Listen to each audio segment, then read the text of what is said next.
Good evening.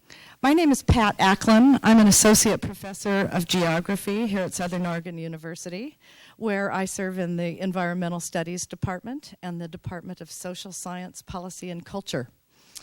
It is my great pleasure this evening to introduce John Fregonese. Before I call him up here, though, I have to list many things that John is responsible for in Ashland and tell you a little bit about his activities out in the world since he moved away from our fair city in, I believe that was 1992. John was our Community Development Director in Ashland from 1979 through 1992. He left Ashland to work on Portland area Metro 2040 plan. Finishing that up, he founded Fregonese and Associates in 1997. When John was in Ashland, he shepherded our city through the entire comprehensive planning process that was new in the state.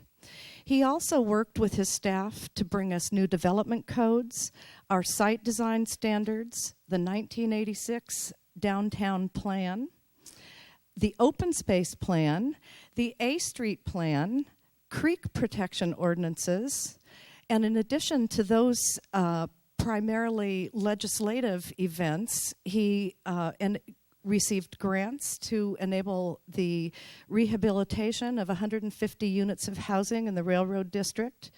He spearheaded the restoration of the Butler-Perozzi Fountain and the remodeling of City Hall and the Winburn Way Community Center and VFW log building. Since founding his firm, he's done great things out in the world. He has worked on several statewide plans for which he has received, with his firm, recognition by the Congress for New Urbanism, that for Envision Utah and for Louisiana Speaks, where his firm produced a video that won an Emmy. He has received, with his firm, on 2 occasions, the very prestigious American Planning Association Daniel Burnham Award. And I have a suspicion that you might hear just a little something about Daniel this evening. And for those awards were for Envision Utah and for the Chicago Metropolis 2020 plan. He also has earned an Urban Land Institute Award for Excellence, again for Envision Utah, and a list of other state and local awards from across the country. So I'm impressed with John, and I've known him for 30 years, so I hope that you're impressed with the comments that he has to make to us tonight about Ashland, past and present.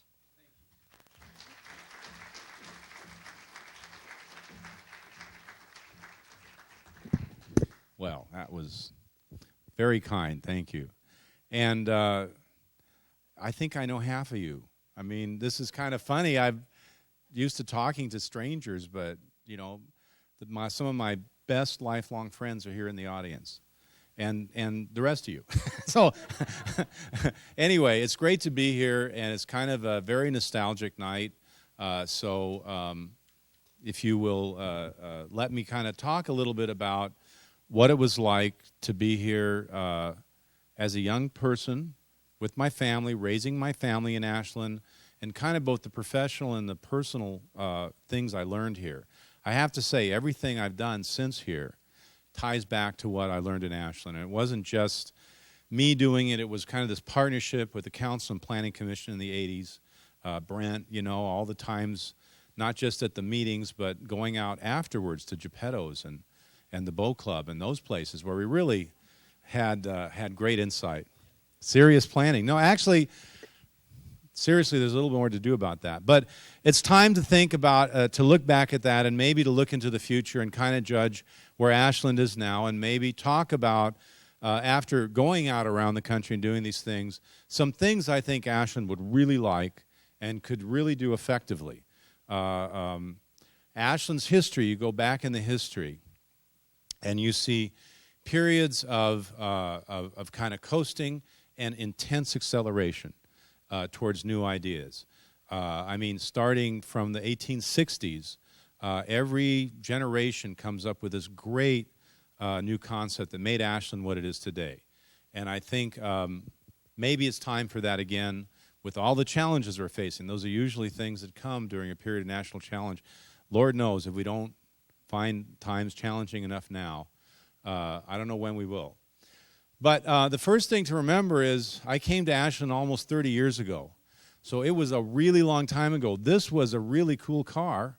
This was a personal computer, and hairstyles were kind of different. So, it really has been a long time. That's when I was trying out as bass player for the ELO orchestra. But honestly, it was something that it wasn't just a job here. It was really my life, and so different than what I do now in terms of flying in. I'm the expert from out of state. I drop in, and you talk. And so in Ashland, when your planner here, as Bill knows, you're kind of like director on a cruise ship. You go to the store in the morning. You haven't shaved. You probably don't smell that good, and someone wants to talk to you about the fence variance that happened the night before. So it was really intensely personal, but it was a wonderful way. It was exactly what I was looking for, and for 13 years I was really incredibly happy here.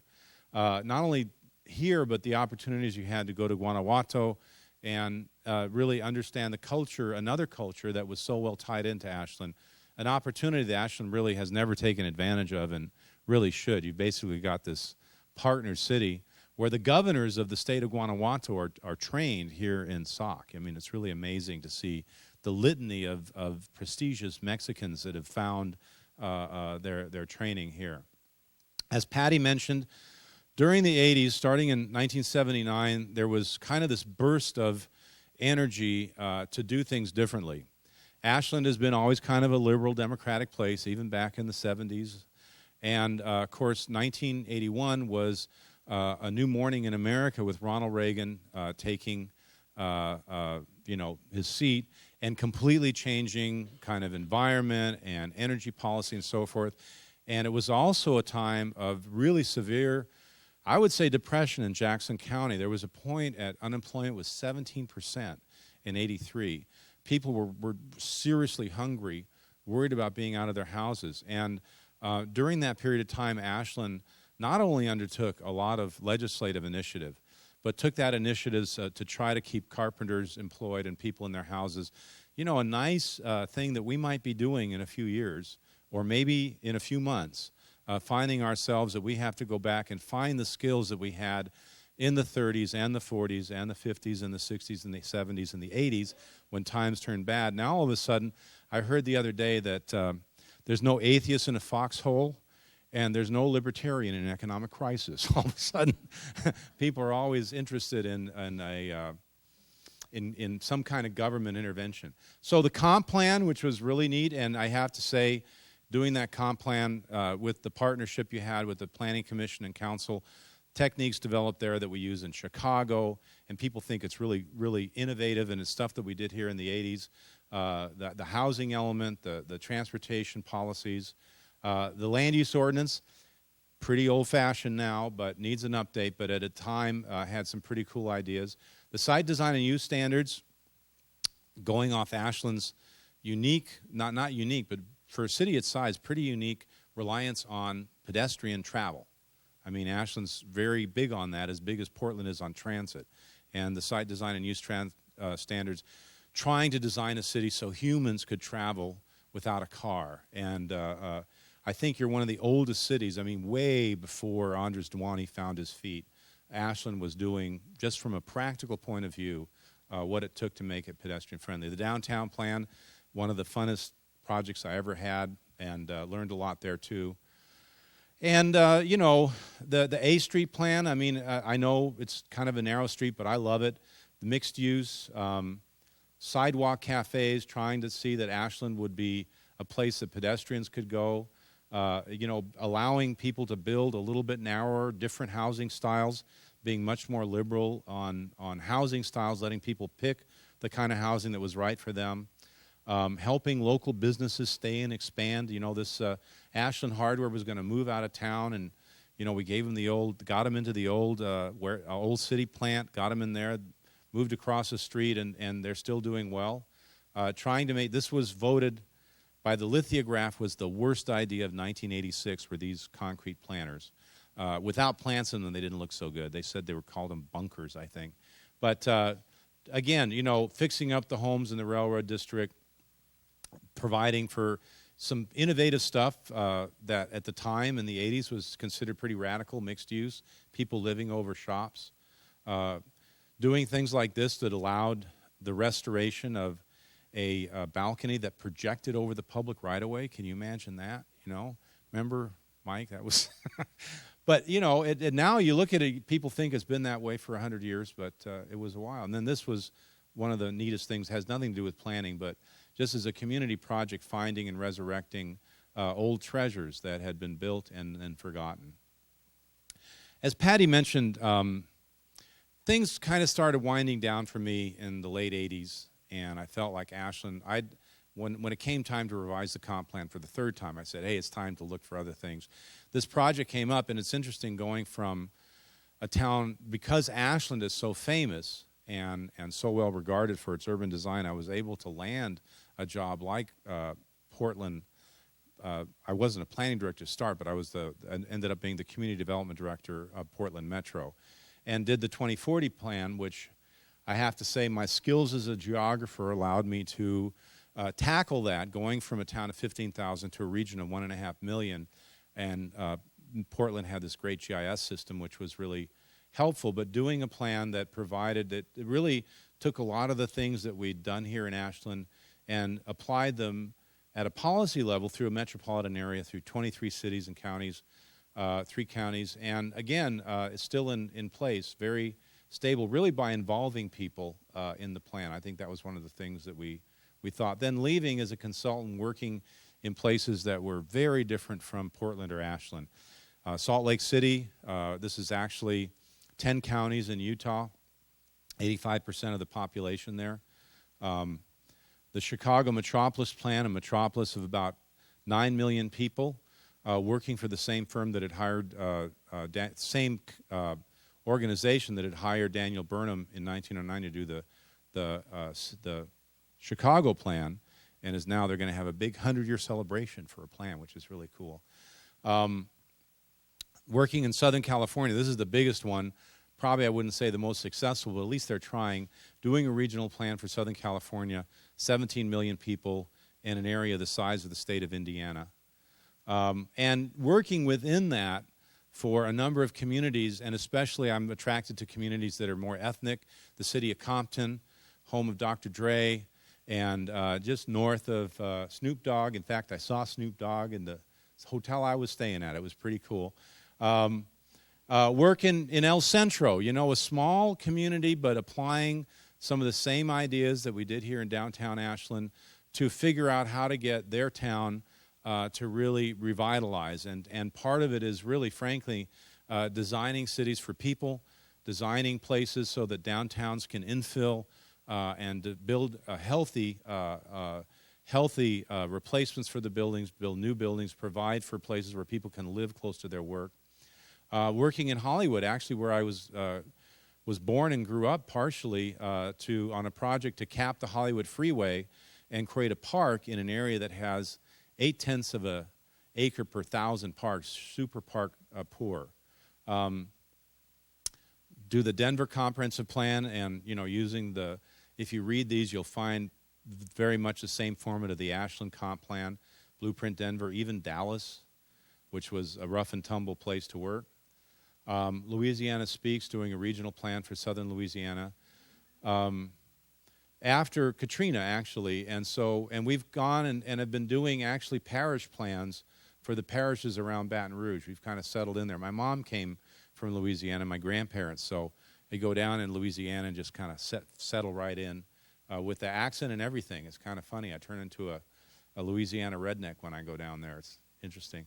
Working on, the most interesting thing is this area in Arizona, just outside of Phoenix.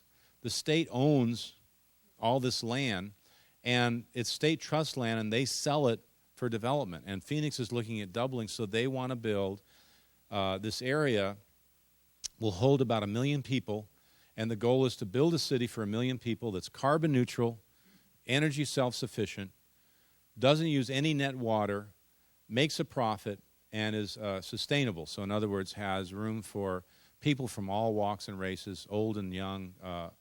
And so we haven't finished the plan yet, but I'm hopeful we can meet that goal.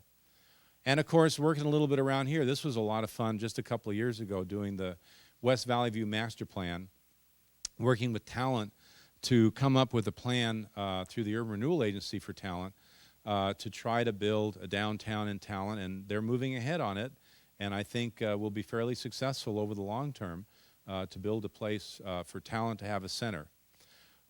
Even here in Ashland, helping with Kaya Guanajuato, trying to figure out what to do after the '97 flood, and helping with some of the redesign of Kaya Guanajuato. And doing the Big Look, this is my one ad to talk about the Big Look, really looking after 35 years at a comprehensive view of Oregon's planning system and then making recommendations on land use policy to the legislature. They're looking at 3 areas: farm, forest, and natural areas, livable communities, and participation and coordination. And I think the goal there is to stabilize the system and advance it into the 21st century. 2 issues. A lot of the problems that were around here in 1973 are no longer with us or out of date. Another one is there's political instability in certain areas where you can see there's not as much support for the planning program as there was in the past or there needs to be in the future, and trying to figure out a way to do that. We've done a number of outreach. It's really hard. They had to do it in October because of a number of things that were not their fault. But it's hard to do it when the economy's melting down and you've got a hot presidential election to get people to think about policy. But they've had several thousand people get involved, and you can get involved by going to the Big Look, the OregonBigLook.org, and going online and participating that way. And also the Grand Traverse City, Michigan, and this is a town that's about the size of Ashland. It's about, I think, 16,000 people. Beautiful like Ashland is. There's a great downtown, great Main Street, and in a region, a 6-county region that's about the size of Jackson County. So they're doing a comprehensive citizen-led plan for the whole region, trying to bring them together. And the one thing that distinguishes this is immense citizen involvement. I have never experienced anything like this. So it's these 6 counties at the north end of Michigan. Michigan is a very depressed state, but these 6 counties actually have grown about 25% because it's so beautiful, and I think are considering that they're going to be continuing to grow, whereas the rest of Michigan is going to be kind of flat. So they're worried about the impacts of growth. No planning to speak of other than your typical zoning stuff, nothing like an urban growth boundary, so there's a lot of rural sprawl, a lot of concern there, a lot of beautiful agriculture. It's the cherry capital. They brought together, you'll notice, not just governmental agencies, all the townships, but a lot of private sector and nonprofits. So this is one of the keys that actually is something to think about, to have a really sustainable vision. It helps if it's not government-led. It helps if it's kind of led by a larger group. Even when we're doing a plan for a town, we have a large group that brings together basically business, government, and environmental groups, citizen-led groups, many times ethnic advocates if you're in a town that has a large ethnic population, for them to work together to lead this and also to involve people as much as possible. We like to do a workshop where we actually let people do a plan, and we've devised a little system where people get a forecast and different styles of development, and they have a map of their region, and they basically can do a plan first at the large scale and then zooming down to small scale where people get involved, and they can actually figure out where they would have the growth with around a table of about 10 people. And they seem to be immensely popular, and it's a way for people to get involved and actually show you their ideas. So it's a great way to involve the community and have them actually participate in, not in just standing up and talking or criticizing what someone else has done, but problem solving. People tend to be much more civil when they're around a group of 10, and they actually have to have a discussion. They can't just talk. So they get, for example, in this case, the forecast was for 50,000 more people. They have 3 different styles. They get a bid map, and they basically put it down. We had 6 county workshops. We had 3,500 people get involved, including 900 from the high school. That actually we had 250 plans done by the citizens. And actually we did this in Tulsa, and we've had several where we had over 500 people come in, all planning together, getting up at the end of the day, showing each other what their plans are for the community. Great way to get ideas out, great way to start, not with coming in and showing people what the solutions are, but being able to get the input and then kind of work with them, not as kind of the doctor telling you what's wrong, but listening to the community and kind of organizing community input. This was a survival skill in Ashland, where everybody's opinion is very highly regarded by their own selves, and you have to bring all those people together. The best thing is to get people to talk to one another rather than have people spout off. The worst thing is to have a hearing and everyone comes up and just talks and tells you what's right or wrong and they're supporting or not, or to have something where you can't get large numbers of people out, because you get the 30 people who it's their hobby to go to meetings and talk, and you don't get the average citizen who's kind of intimidated by that, who's put off by the negative tone of hearings many times. And this is something that you can actually do and bring many people in. And also it's something that kids participate in, young people, old people. You don't have to be an expert at planning. You don't have to get up and speak in public, which is very difficult for some people, but you're working at a very comfortable way. We basically devised a way, again, using geographic skills and things that you learn as a geographer. All of everyone, Patty's a geographer, and I've got a geography degree, and Scott and Glenn, my 2 vice presidents, are geographers. So, but it actually is true. This is basically a map-based skill, and we basically digitize what everyone does on every map and can composite them together to come up with scenarios. And this is another technique to not kind of tell people what's wrong and what to do, but to listen to them and allow them to choose between options. And I think the fundamental idea is that if people are given the right information and right choices, they'll make the right decision, and they'll do it together in a transparent fashion as a community. So we have devised this technique in GIS to be able to build a scenario. You kind of put down what's there, and then you add these development types.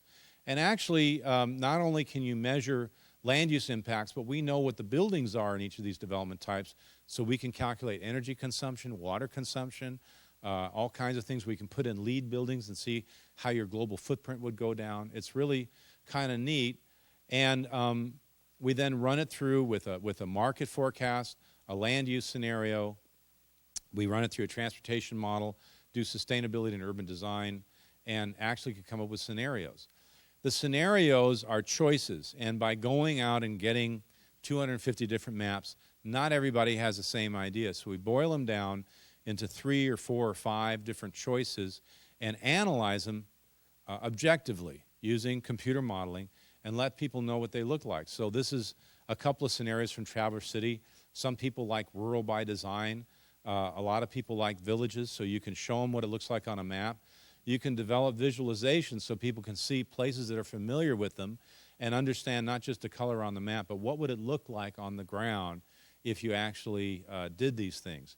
And be able to understand not just if a plan is right or wrong, but which scenario works best and why. And then you don't have to pick a scenario. It's kind of like picking a sandwich in the sandwich shop. You can get turkey or roast beef, or you can get provolone or tofu cheese, whatever you like. And you can put together kind of a scenario out of it, and this is what I think has led to the success. This technique is what we used, started at Metro, and used it again in these larger projects that were bringing people together in places as different as Los Angeles, southern Louisiana, and Chicago to be able to come to a consensus. And in the ones that are successful, they're not 100% successful, but those big ones that are successful, they're still used years after year. It's nice to go into a place in Portland and see that old 2040 map still on the wall.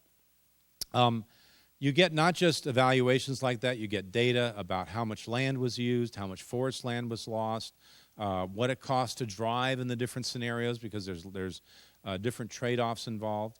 And then we ask people to respond, And we've gotten 20, 30,000 people responding. They're going for 15,000 people, 10% of the region actually participating by being able to fill that out. So you don't have to go to a meeting. You find that a lot of people want to participate, but don't necessarily want to participate by going to a hearing and hearing people talk and listen to themselves talk.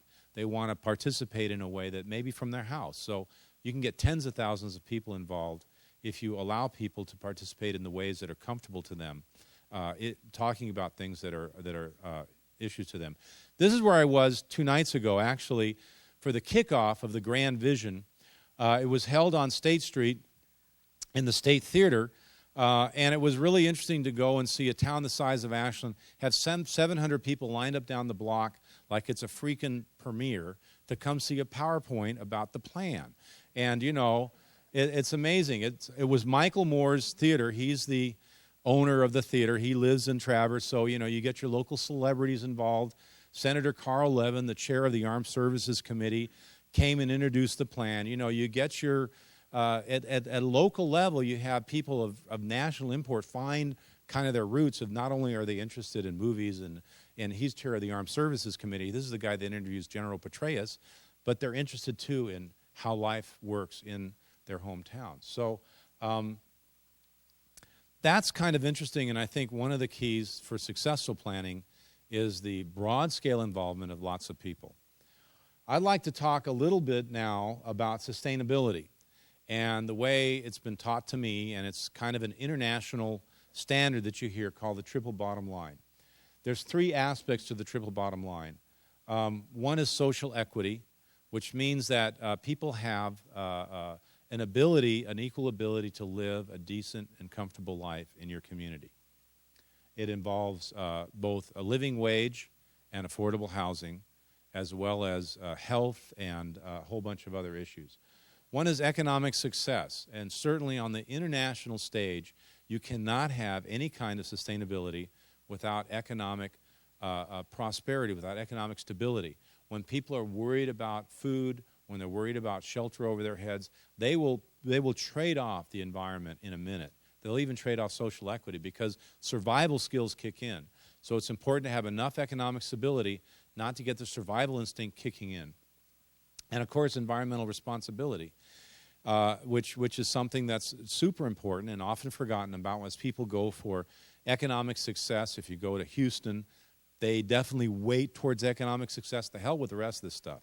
You know, you go to Brezhnev's, Soviet Union, and supposedly they were working on equity. Everyone is going to be equal. They didn't worry about economic success or about environment. And of course, some towns, and I think Ashland is guilty of this, worry a lot about environmental responsibility and have the greatest success on environmental responsibility, but don't worry about the others too. But true sustainability balances all 3.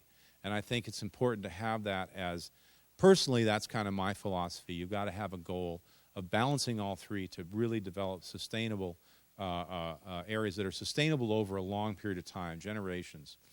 The world population is growing by about 185 million people a year. We're now at about 6.7 billion, but I just checked this a couple of hours ago, so it's probably larger. It's about 2.5 people per second. And the world population is actually getting quite a bit more middle class, and as they get more middle class, their birth rate drops. It's kind of interesting when people get wealthy, they stop having kids and consume plenty, but they stop having children. So if you're worried about population growth, actually at around 2050, 2060, 2070, it's supposed to stabilize at about 10 billion and actually start to drop after that, as you can see countries like Japan and Germany actually peaking. Japan peaked several years ago. They're going to drop from about 120 million to 90 million over time. And the world will probably go through that. Who knows what's going to happen, though, in that long a period of time. But certainly, over the short term, populations are going to increase. And primarily because of natural increase and for immigration, the United States will continue to grow to about 400,000 people. We're the 3rd most populous nation in the world, China, India, and the United States.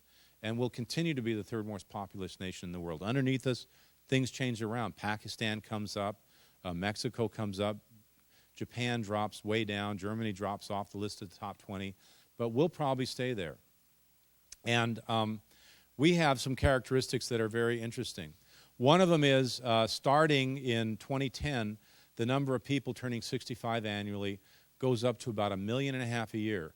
Back when I was in Ashland, it was down around 250 to 300,000 a year. So you have this huge increase of people turning 65. And that's something that is going to affect our housing needs, it's going to affect transportation, it's going to affect a lot of things. The other side of that is the change in housing style. Now, I think 70% of Ashland is 1- and 2-person households. So you kind of wonder why 85% of your housing production are 3- and 4-bedroom homes. It's kind of interesting. But at some point, especially when the economy gets tighter, rational decisions will come back in and people start building housing according to their needs. One of them, rather than according to a dream of what life was like when they were kids, I think that's what people are doing is that's the way they grew up, that's what they're going to have, and they continue to do that. And we continue to zone for that, and certainly our housing markets are all set up for that. But actually about 88% of new households will be housing without children. Single-person households will be 34%. So certainly thinking that the housing types and styles will change over time is really going to be true. Now, the economy goes up and down, and it has since 1950. These are the recessions, some of them very deep. We're undoubtedly entering one now. But over time, we've created on average about 1.5 million jobs a year. And we'll probably, as we get through this next depression or recession, whatever it is, we'll start to do that as well because of the population growth and natural increase. Even if we didn't have immigration, you have a lot of natural increase. And what happens is, as people turn 65, you get this big hole opening up in terms of the number of people who are going to be at the workforce. There's a big gap there. And that gap can be filled by immigration, it can be filled by offshoring, it can be filled by a number of things, by increasing productivity. But primarily what's going to happen is economies that were driven by free land or cheap loans will be driven more and more by labor force, by a ready labor force. I've already seen around the country businesses deciding where to grow and where to invest based on an ability to have a workforce. And so those of you in the audience that are in your 20s, you're going to be the hot commodity. Everyone's going to want you. And actually, it's interesting to be at the Tulsa Chamber of Commerce, and their prime, the Tulsa Chamber will throw money at any industry that wants to move to Oklahoma or Houston. Their prime effort now is to lure young people to live there. If they get that, they'll get the business. The business, for a long time, we took labor for granted. And business went where land was available or money was cheap. In the future, money and land won't be the problem. Labor will be the problem. So they will go to places where there's a workforce. And I think it's one of the things to really think about in Ashland, too. As you think about this, where's your workforce going to be? Where's your future economic prosperity going to come from? I mean, look at around Ashland. We're all getting older. And are the youth that were raised here, are they staying here? Are they investing here? Are they raising their children here? Or do they have to go elsewhere to do that? The other thing that's happening, and this is something that being of Argentine descent, it makes me quite happy. It makes some people upset. But the country is going to become more and more Hispanic. Right now, in 1960, 87% of the workforce was white. Right? In 2005, it was 68%. In 2050, it's going to be 45%. 31% is going to be Hispanic, 14% black, 10% Asian. So the future, our young people, the young people that are so important for economic prosperity, are much more ethnically diverse. And places like Traverse City and Ashland need to be much more accommodating to an ethnically diverse population. Not that Ashland has a problem with that, but some places do, and it's certainly something that's interesting to see places like Tulsa that have had long-term racial divisions really embracing their ethnicity as an asset because young people want to be in places that are more ethnically diverse. So Oregon's part of it. Oregon's expected to grow substantially. We're looking at a population growth going to about 2 million more people. And Jackson County is expected to grow. These are some forecasts that we've done, but I know there's others around there. You're doing a Rogue Valley process. We, in doing this stuff for Big Look, have come up with an estimate of about 11,500 acres, and I know that's the footprint. You know, Ashland's footprint is what, 4,000, 5,000 acres, I think. So you're looking at a footprint of about twice that. Now, you don't have to do 11,500 acres. I think the Rogue Valley regional plan has about 9,000, but still you're looking at substantial increases. I mean, Jackson County is a big place. If you did it right, if you did more infill, you could cut it down. But certainly, if you're going to grow, certainly if you're going to make room for young people, you're probably going to look at a number of development issues in the Rogue Valley. And one of the things that's important to understand is Ashland can't be an island. Ashland is inevitably tied in with Jackson County. And Ashland actually has a leadership role in Jackson County that it often turns its back on in terms of not really being out there, not advocating for the environment, not working as a partner to bring things along, but saying, you know, it's kind of sometimes the rest of Jackson County looks at Ashland and says, you liberal idiots, and Ashland says, you stupid rednecks, and the conversation stops. But actually, you guys are really tied together.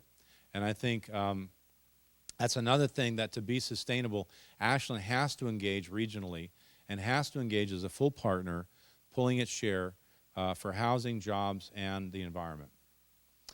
The other thing that's kind of interesting, now I know oil dropped to $85 a barrel, but crude oil production has been pretty flat. So the price of oil is going to go up and down, not based on production. This drill baby drill crap is not going to work.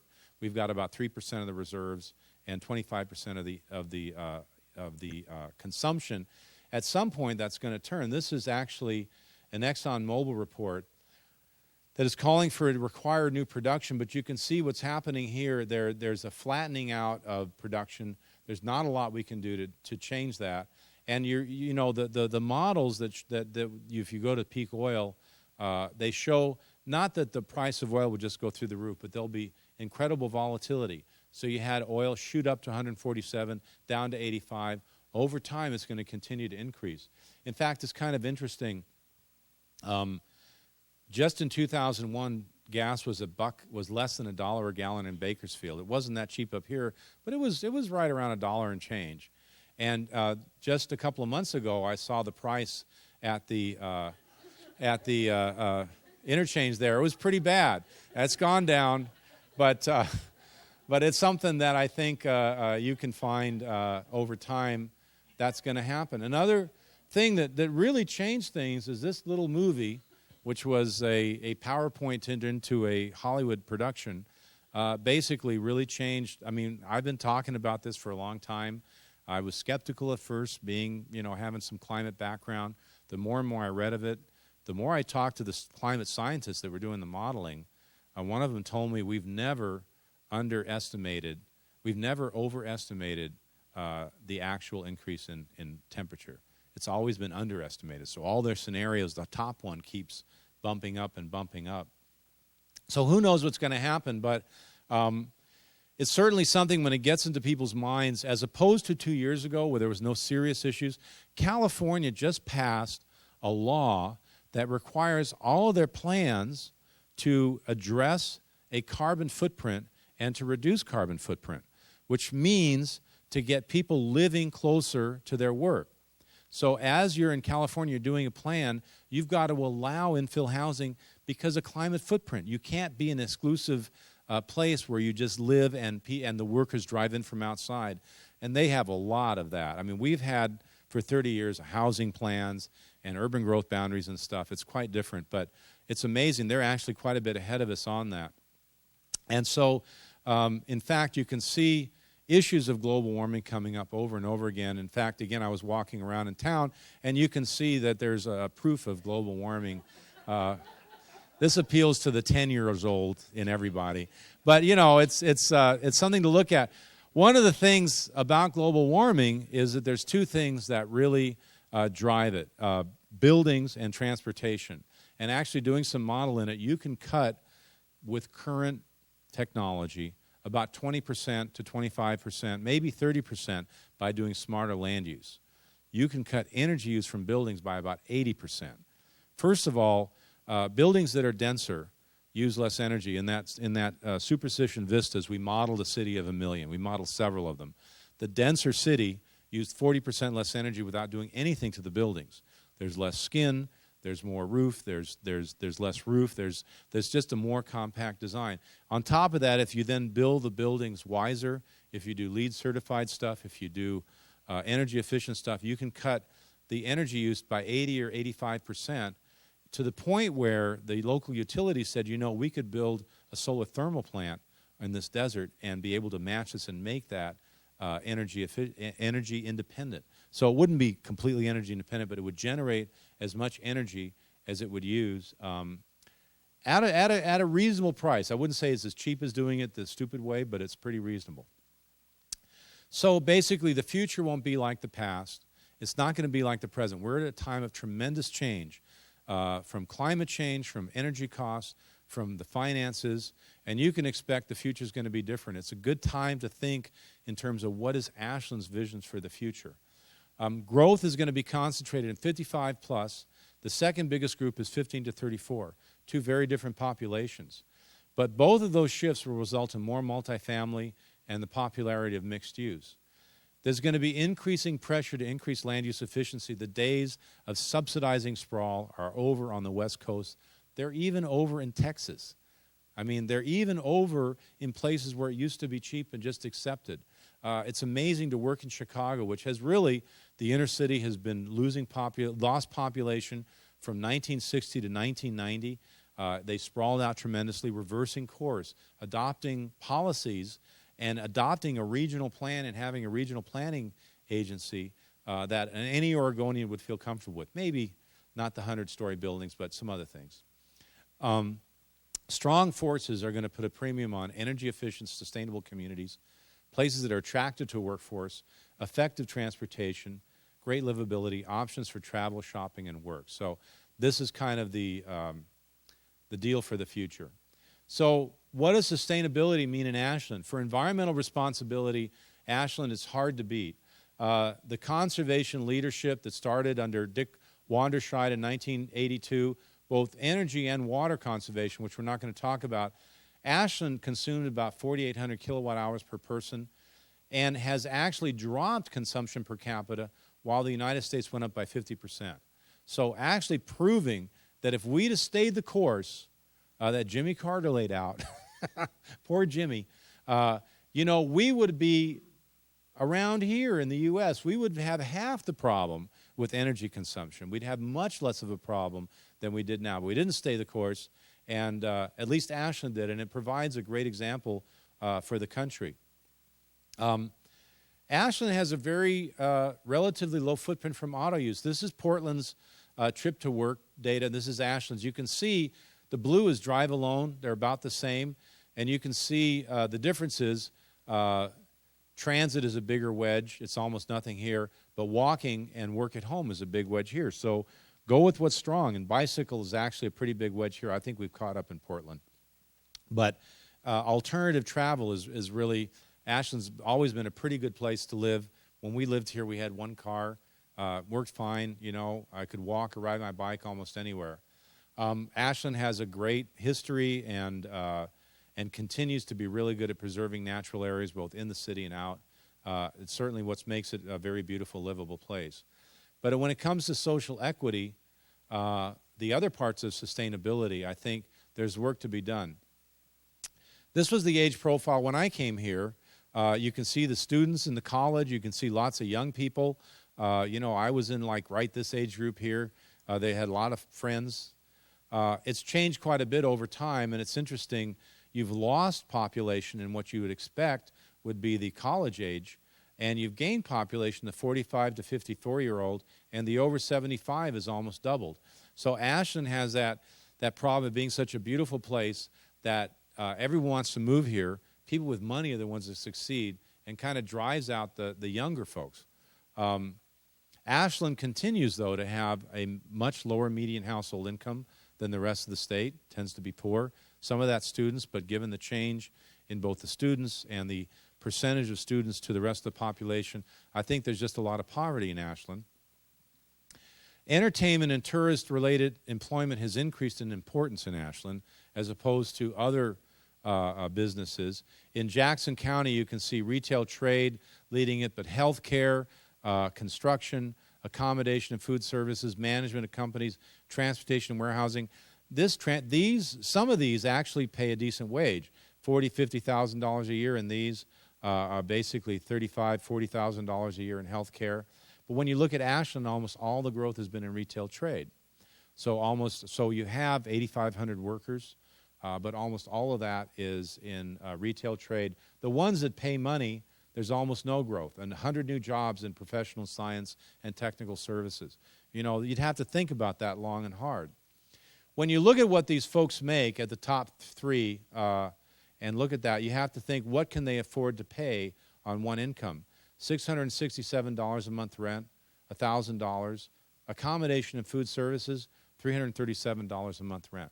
So how many places are for rent in Ashland for $337? I remember there used to be places for that. They were the mobile home parks. You could live in a little trailer. And we had friends that did that. But as that leaves, you need to do something about that. And wringing your hands is not enough. I mean, Ashland's rental burden is really something. Just in 2000, before things happened, only 44% of renters were paying 30% of their income in rent. Fully 33% were paying half their income in rent. And you look at the burden here, almost everybody, you know, a large percentage of people who make less than $40,000 a year are rental burden. And that leads to a lot of social problems. Ashland's residential building permit has been pretty slow, but very heavily single-family, about 85% single-family detached. Part of that's the economy. Part of it is just being able to get a project approved and going in Ashland for multifamily affordable housing. It's tough. It really is tough economically. It's tough from an environmental point of view. It's tough because to do it economically, you've got to build dense. You've got to build up. You're going to be building on a small footprint, and it's quite difficult to do unless you have a plan and a vision that sets aside areas where you get a clear green light. And that's one of the things I think that is one of the better planning things that comes out of Oregon, and something Portland has done. They give green light, enough green light to really accommodate affordable housing over time. Ashland has a really great affordable housing program. They've got a goal of 200 affordable units. They've got about 57 to it. It's just insufficient. By my calculation, Ashland should be doing about 800 affordable units just to stay even, let alone to catch up. What happened to the workforce? When I was here, we calculated about 68% of the workforce in Ashland lived in Ashland. That's down to 45%. Where do they live? That's where they live. They live all over Jackson County. So what's going on with your global footprint or your carbon footprint when basically 4,500 people have to drive from Central Point to work in Ashland to make $13,000 a year? Where's the equity in that? So, I mean, in a sense, you can't be environmentally responsible unless you have social equity in terms of affordable housing and a prosperous enough economy that people can make more than $13,000 a year, that you raise the incomes. You have to work on raising the incomes and providing additional housing, not at the very top end, not at the single-family homes for the retired people. I mean, it's fine to do that. I have a single-family home, but there's so many more needs than that. Balancing this triangle, I think, is going to be Ashland's great challenge for the 21st century, and one that it has all the tools it needs to. So what are the sustainability challenges?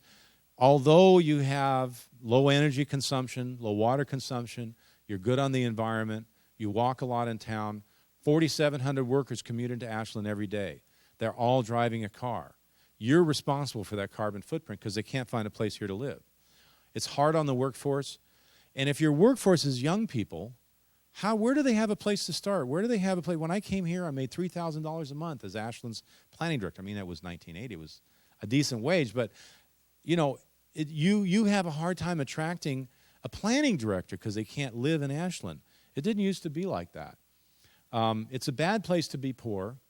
What kind of business opportunities do you have here? Why are professional and scientific services? Why did the Dows able to get Google, and Ashland wasn't even on the list? I mean, this is a great place to have something where young people can go and get a great start. And I think that Ashland is failing on the triple bottom line of sustainability.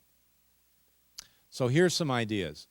First of all, I think you really can't do a decent job with affordable housing unless you identify the places and go through the struggle in your community ahead of time.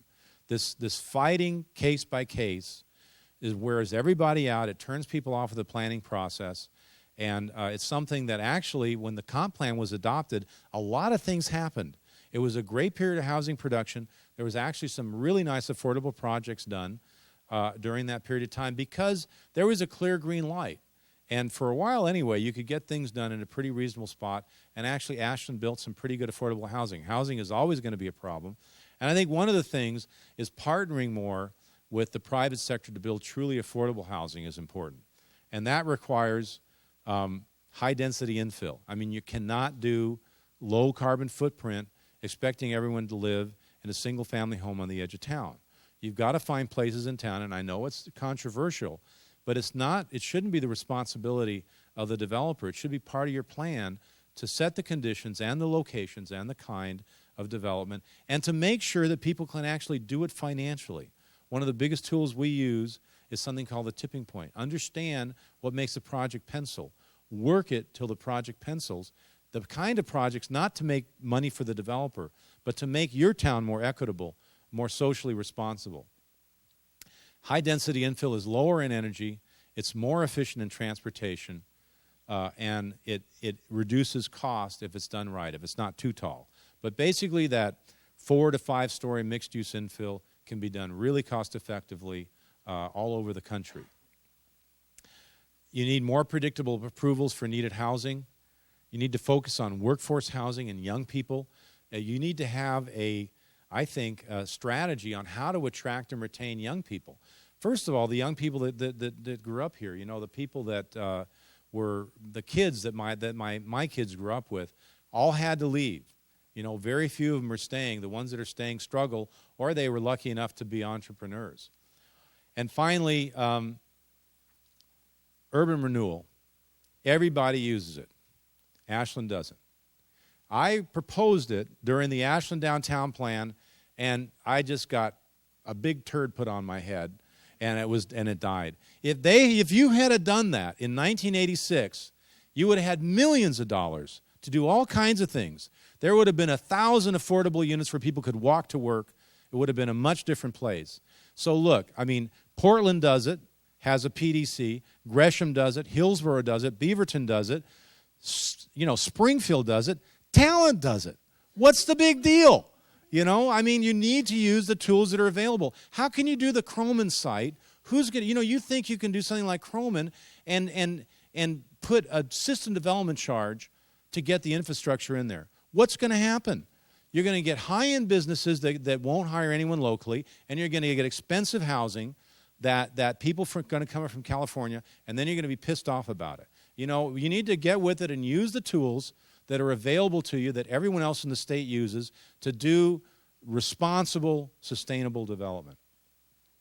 And help spawn businesses and entrepreneurs. One of the things that's kind of interesting is, well, first of all, get used to seeing more Hispanics. We're not too bad. You have a real connection with Mexico. You need to understand that is an important part, but the youth will be much more ethnically diverse, and I think everyone in Ashland will probably welcome that because it's a lot less boring. The future is much more entrepreneurial. I saw a survey of people in college. 56% expect to be working for themselves, running their own business. It's different than salaryman the way we were brought up. Starting my own business and running my own business, I tell you, it's great.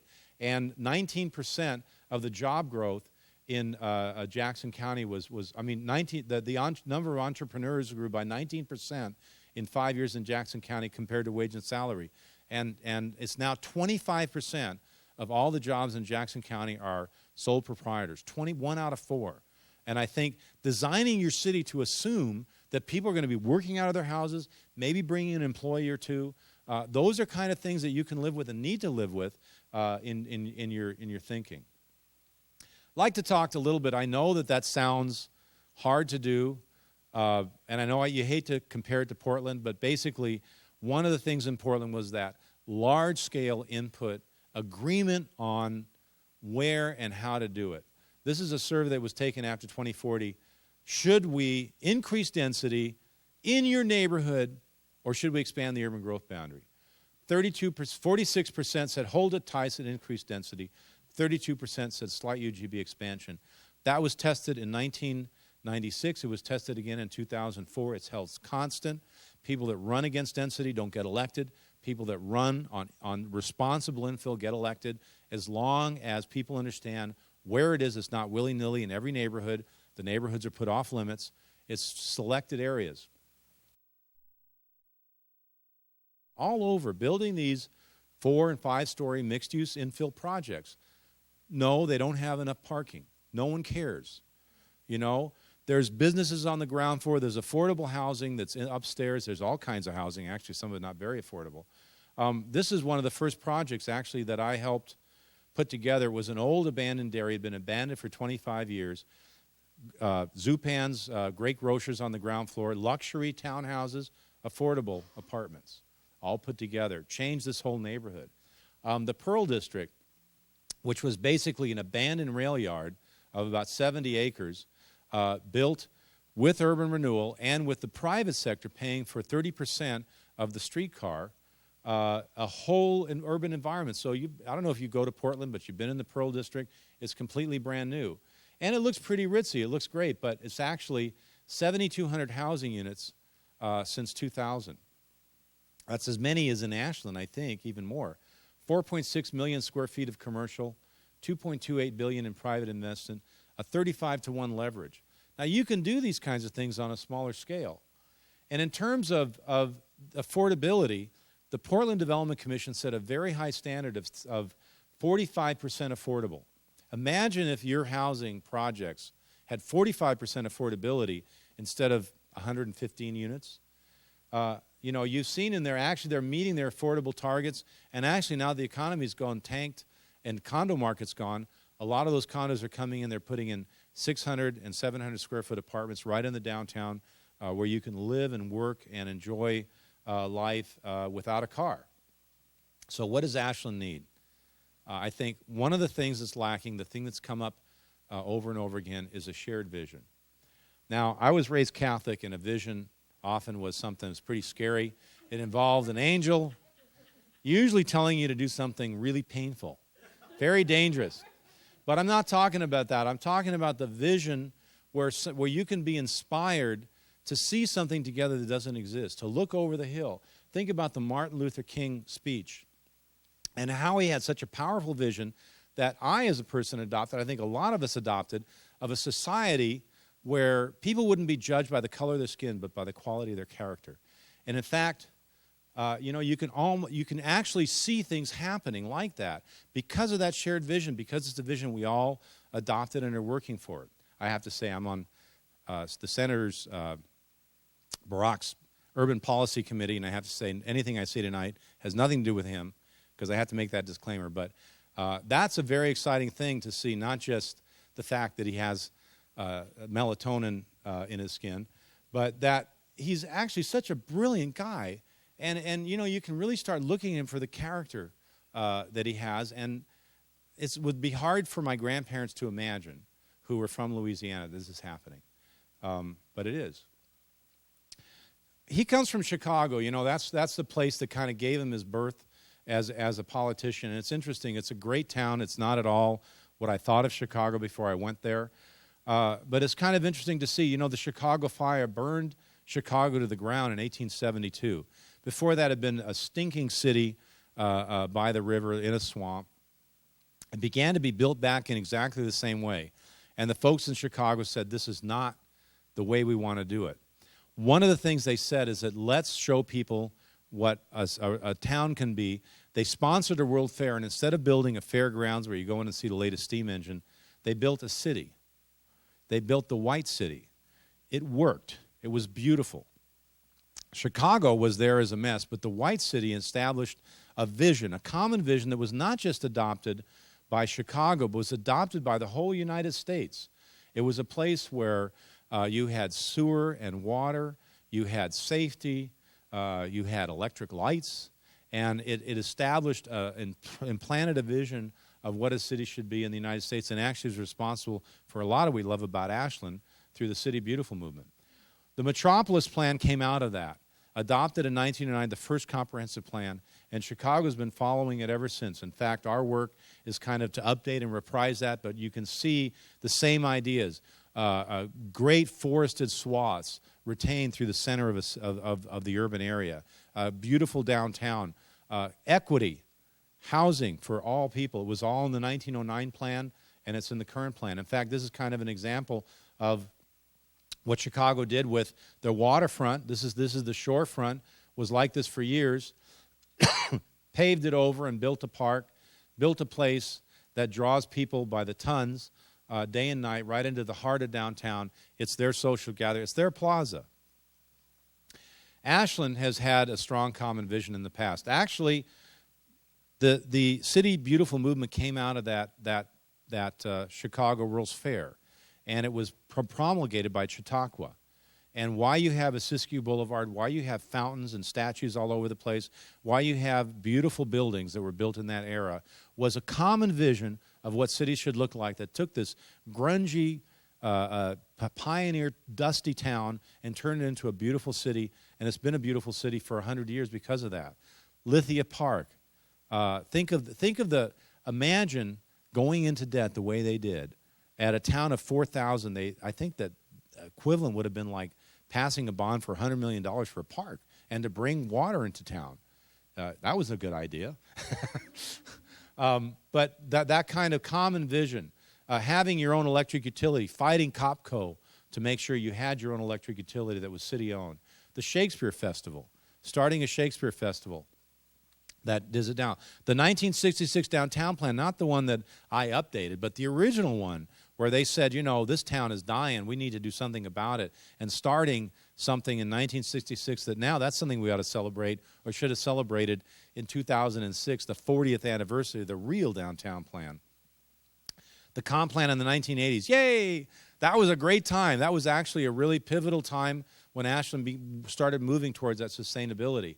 The open space plans of the 1990s. Well, what's next? And I think, and that's the question for you to answer. I think that it's time, and it's a good time, because the world is kind of falling apart, for Ashland to look at the future and think of what it wants for itself, for the sustainability. What does sustainability mean to you? How do you get people involved in renewing the vision? How can you get not just a hearing where 50 people come, but thousands of people that live here and that want to live here, and your neighbors to be involved in designing and setting out a vision for the future that's compelling, that will bring you to the future you want and the one that you'll be proud of to give to your children and grandchildren. So thank you. And let's...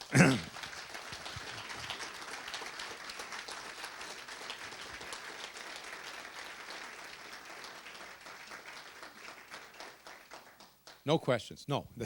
I'd love to have a conversation if people want to ask. I don't think we need a mic, Patty. It's pretty small crowd. If we don't have a mic, will the cable access pick it up? We need the mic. Okay. Do we have another mic?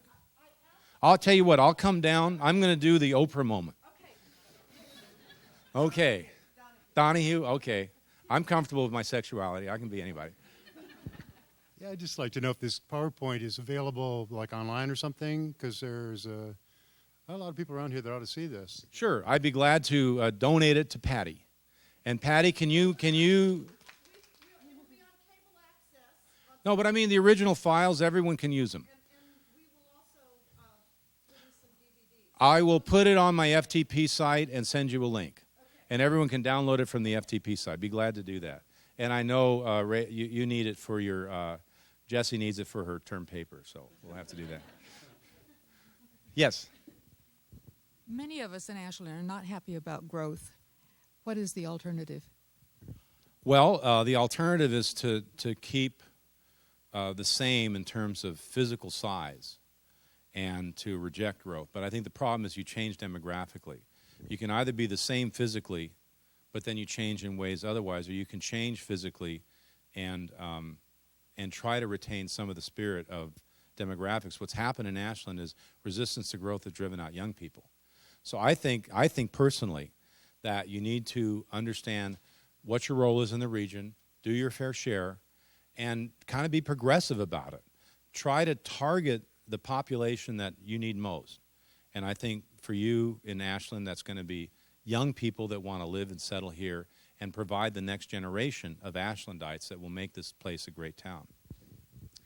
I probably have a way too detailed question, but in one of your slides up there, you showed the people of 65, there would be this big jump in the number who's, okay. But, you know, it seems to me like the people who are 65, they get out of the paid workforce, but they go into the work-at-home workforce. And Ashland, a huge part of Ashland's growth with the internet here was working from home. So you've got all these little small houses, but you don't have any place for people to work at home. So those 4-bedroom houses, 3 of the bedrooms are used for the office. Right. So speak to that if you could. Well, that's a great use of those, and they are actually used for office, and people do use those places. The problem is not providing alternatives for people that don't do that do go to work. You know, your work at home, I think, is say it's 25%, 75% of people have to go to work, and it's not something you can afford as a start to get a house with 4 bedrooms and work out of 3 of them. I mean, that people that start their business do it later in life. You need some capital. You need some experience. So I'm just saying you need to have a ladder with more than 3 rungs at the top. You need rungs that go all the way down. Let me put another one in there, the Croman property. Yes. You know, instead of building office buildings, build, live, work. Great idea. Okay. Great idea. I love live work, but it's not the only thing that you need. You do need some other offices, but I think it's great to have people living in and around the Croman property. I don't think this idea of having areas that are exclusively commercial is viable anymore, especially when you consider energy costs. I'd also like to say something about, you know, that over 60 population is got small businesses, but that college-age population, they're also entrepreneurial and want small businesses. So having inexpensive warehouse-like living accommodations for work that are not single-family homes. Exactly. And inexpensive places to start a business. That's really important. That's why neighborhoods become hip as young people move in because it's abandoned. And they can get a place for, you know, $8 a square foot instead of the expensive one. Yeah, well, that'd be even better. Anyone down here? Anyone? Okay. Was it over here? Oh, hi. Hi. Nice to see you. A couple of things, and maybe you can discuss them. One, I just happened to be on an airplane yesterday and saw a very interesting, very reasoned ad by a group that I can't remember. Anyway, it was about sustainability and population growth. And if the population keeps growing, we just can't be sustainable. And it will kind of ruin the whole vision of what America is, which has been an immigration country, a country of immigrants, but it can be just overloaded. So I thought that was interesting, especially what Connie said. But it was a reasoned rather than you know. But my question is that if we're trying to get families in here with young children, I would think, and having raised children, you don't want to be on the 3rd floor of a 500 square foot apartment, which is great for the college kid. But so how do we have housing for young families and still try to build dense and keep our footprint so we are not sprawling and ruining the little bit of land that we have around? I found in Portland people are very much more flexible. The young generation is not like us, and they don't have our memory of Ozzie and Harriet neighborhoods. So let them pick the kind of housing they want, and let them decide what's comfortable for them, and don't assume that they want a house with a yard in the back. I mean, I grew up in apartments. I grew up in L.A. I grew up in Rome.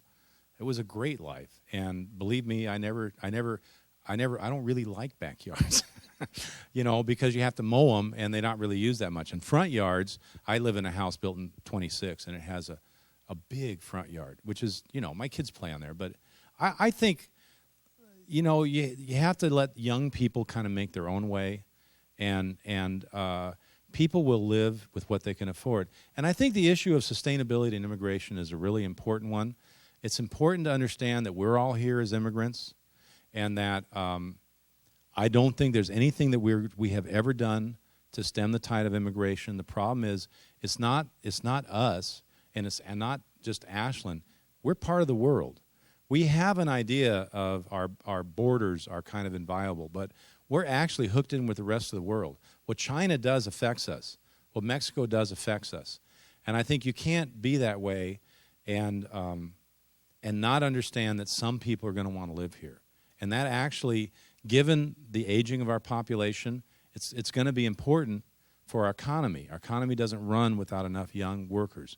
And of the workforce that we showed that was going to be Hispanic, 2/3 of them are second and third generation. It's the people that are already here. It's people like me, that second generation Hispanic. It's people whose parents have already here. I mean, that's going to be the youth, and that's where a lot of the growth's coming from. So I think, we have to adjust. My problem is that being, after everyone moving here, all the immigrants moving here and feeling that now this is ours, there's kind of a fear of the other that really drives kind of the backside of your brain when people are against immigration. I wonder if they'd be against immigration if they were Swedish or something. Maybe it's just because they're different. I worry about that, and I worry about us being too concerned about immigrants coming here and the way they traditionally have. They don't speak English. They don't have a lot of education. They don't have a lot of money. But it's what's given us the country that we love now. So I think not too many. I wish that we had a better policy, more like Canada and Australia. We're a little bit more selective about who we invite to be an American. I think that makes a lot of sense. But I think to close the door is economically impossible. So I would go with a limited number and certainly more selectivity. But I think basically we're looking at a future that's going to be involved some amount of immigration.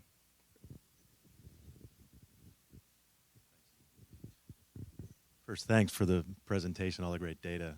Wonderful. One piece of the puzzle that you didn't talk about that I was curious about that we talk about a lot here and I read a lot about is local small-scale agriculture.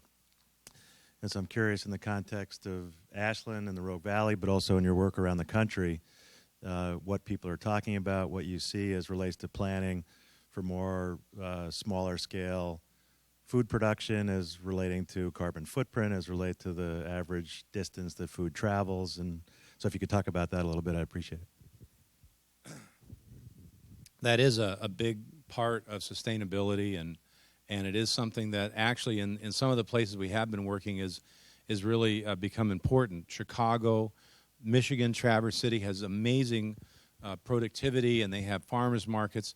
But a lot of places, Phoenix, Texas, it's just you can't live off what you can grow, and so you have to export. And also, most of Oregon's we would grow way too much in Oregon to eat ourselves. We're kind of like a breadbasket. We have to export, and I think finding ways to export it in a cost-effective manner is really important. And one of the most cost-effective things we can do is get it on a train and get it to the water and float it.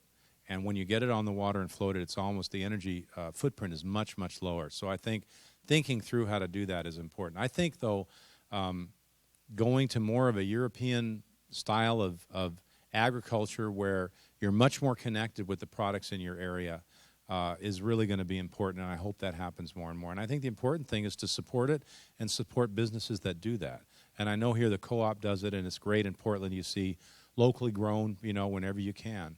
And I think it's just a choice you want to make and encourage. The one thing I have found, though, thinking specifically of Traverse City, they do a great business, and I know you guys do here, having locally grown products that are then sold throughout the region and throughout the country. They're cherries, dried cherries. They sell those all over the place. Now they're switching to Pinot and other wines that they're selling and growing. And those are all great examples of things that we can do and do locally, and especially with the wine, be a lot happier because of it. Yeah.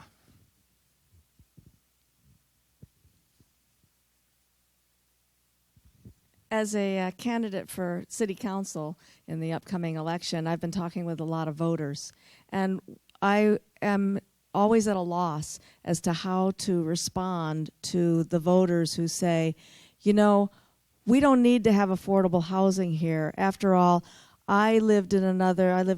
worked in Washington, D.C., and I had to live on the outskirts. And why is it not okay that talent is our affordable housing? Well, I think to be a good neighbor, you should talk to talent and ask them what they think of that.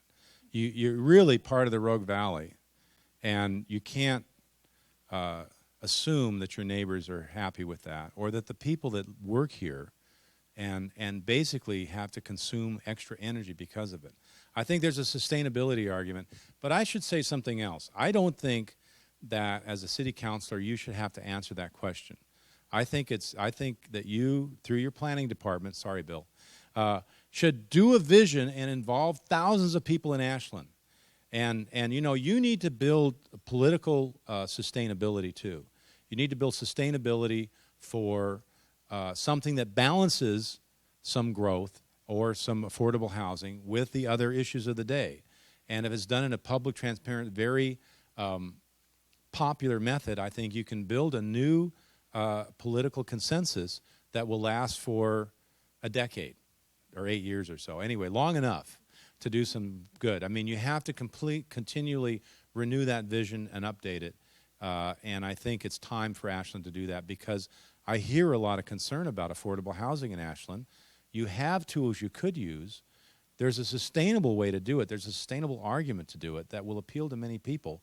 But they're assuming that if you have housing, it's just going to go to some rich jerk that lives out of town that's coming in from outside and not making Ashland any better. There's a solution to that, and I think you need to find that and involve people in it. I think we'll just take 2 more questions. My throat's getting sore. Young man. Well, regarding the schools, there's this worry about future classes, because traditionally Ashland High School has had about 300 students per class. Now there's about 250, and they're looking at the upcoming kindergartners, and there's about 100. So what can Ashland do to bring in families with kids, because the decline is definitely, it's going to have a huge effect on the schools. That's important. You know something? That's going to happen nationwide somewhat. But who wouldn't want to live in Ashland and raise their kids here? I mean, this is a great place. It's a great school system. But I think you need housing and opportunity to do that, and that's what's lacking. And I think Ashland has tools, and with a determination, they could do something about that. That's a great question. I think some respects, we're going to see a lower percentage of children anyway. So I think you should design the town, design the schools for the 200-person class and just kind of do a really good job at that, because I think the 300-person class is probably not going to happen again for a while. Yes? Your talk was very fascinating, and you brought up a whole lot of things that we should be doing, that I've been thinking about that we should be doing, and I am a planning commissioner. But I find myself unable to grasp the answers to the how we should be doing those. And I want to follow up. I mean, if I had a notepad, I would have 12 questions for you at least. But right, following up a little with the answer that you just gave to Pam about affordable housing, we just had a joint study session about legislative barriers to affordable housing, and we had a long list of possibilities, none of which really felt to me completely convincing. And you just said to her, "You can do this. You have the tools." And you said earlier, work with, when you're examining it, work with to make sure that it actually pencils out. And my question is, how? How do we actually do that? Well, I mean, I think one of the best ideas is to look at other progressive communities that are successful in providing affordable housing. And there's people that know that more than I. But there's housing people from around the country that could help you with that. Secondly, how it pencils is a pro forma, and there's a lot of spreadsheets out there that'll do it. I can give, you guys one that we use to look at trying to make a balance of what your regulations are and what it costs to build and what you can do the rent. And if you have to subsidize, a lot of these things you're going to have to do is subsidize workforce housing as part of it. And people that are under beautiful places that are great to live are always going to have pressure to keep inexpensive housing inexpensive. But I think it has done in other places, and I think Ashland could do quite a bit more than it is. But I think the other thing is, too, I mean, people expect, I'm like out-of-town expert when I'm not coming to Ashland. And they always say, well, what's the answer? I don't know. When I go in and start a plan, I don't have any idea. I have some tools, but you figure it out together. And it's really important to figure it out as a community together. So the fact that you don't know doesn't sound the fact that it doesn't sound quite convincing means that you're an intelligent person, that you're seeing these are ideas, but how do I apply them? I don't know. I'm not satisfied yet. But you need to have a community discussion with enough intelligent input from other places that have done it. Maybe go visit other places to really be able to build on that solution. So I'm going to quit with that. Patty, thank you so much. It's been great to be here. And I come here all the time, so you'll see me on the street, but I'm just an ordinary guy playing my bass and having fun. So see you all later.